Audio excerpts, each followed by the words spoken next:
ನಮಸ್ತೆ ಕರ್ನಾಟಕದ ಕಾಫಿ ಬೆಳೆಯುವ ನಾಡಾದ ಕೊಡಗು, ಚಿಕ್ಕಮಗಳೂರು, ಹಾಸನ, ಸಕಲೇಶಪುರದಲ್ಲಿ ಈಗಾಗಲೇ ಕಾಫಿ ಕಟಾವು ನವೆಂಬರ್ ತಿಂಗಳಲ್ಲೇ ಶುರುವಾಗಿ ಡಿಸೆಂಬರ್, ಜನವರಿ ತಿಂಗಳ ಅಂತ್ಯದಲ್ಲಿ ಬಹುತೇಕ ಮುಕ್ತಾಯಗೊಂಡಿದೆ. ಅಂತಾರಾಷ್ಟ್ರೀಯ ಮಟ್ಟದಲ್ಲಿ ಕಾಫಿ ಬೆಲೆಯು ಕುಂಠಿತಗೊಂಡು ಕಾಫಿ ಬೆಲೆಗೆ ಹೆಚ್ಚಿನ ಬೇಡಿಕೆ ಇರುವುದರಿಂದ ಈ ವರ್ಷ ಕಾಫಿ ಧಾರಣೆಯು ಚೀಲವೊಂದಕ್ಕೆ 12,000ರಿಂದ 12,700 ಮುಕ್ತ ಬೆಲೆಯನ್ನು ಹೊಂದಿದೆ. ಕಾಫಿ ಬೆಲೆ ಹೆಚ್ಚಿದ್ದರೂ ಕರ್ನಾಟಕದಲ್ಲಿ 40% ಕಾಫಿ ಬೆಳೆ ಕುಂಠಿತಗೊಂಡಿದೆ.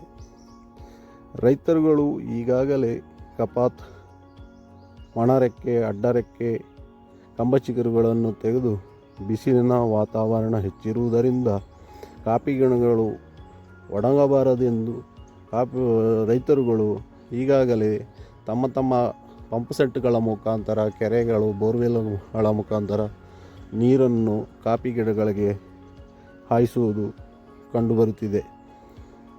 ನೀರು ಹಾಯಿಸಿದ 7 ದಿನಗಳಲ್ಲಿ ಕಾಫಿ ಗಿಡಗಳಲ್ಲಿ ಹೂ ಬ್ಲಾಸಮ್ ಅರಳಲು ಆರಂಭಿಸುತ್ತದೆ.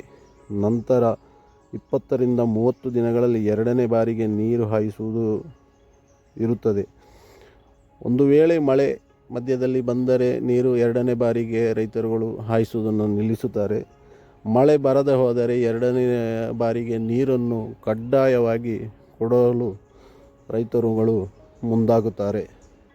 ಈಗಾಗಲೇ ಜೊತೆಯಲ್ಲಿ ಕಾಳುಮೆಣಸು ಹಣ್ಣಾಗಿದ್ದು, ಬಿಸಿಲಿನ ವಾತಾವರಣಕ್ಕೆ ಕಾಳುಮೆಣಸುಗಳೆಲ್ಲ ಹಣ್ಣಾಗಿದ್ದು ಅದರ ಕಟಾವು ಕೂಡ ಜೊತೆಯಲ್ಲಿ ಬರುತ್ತಿದ್ದು, ಅದರಲ್ಲೂ ರೈತರುಗಳು ಕೆಲಸವನ್ನು ನಿರ್ವಹಿಸುತ್ತಾ ಬರುತ್ತಿರುವುದು ಕಂಡುಬರುತ್ತಿದೆ ಕೆಲವು ಕಡೆಗಳಲ್ಲಿ.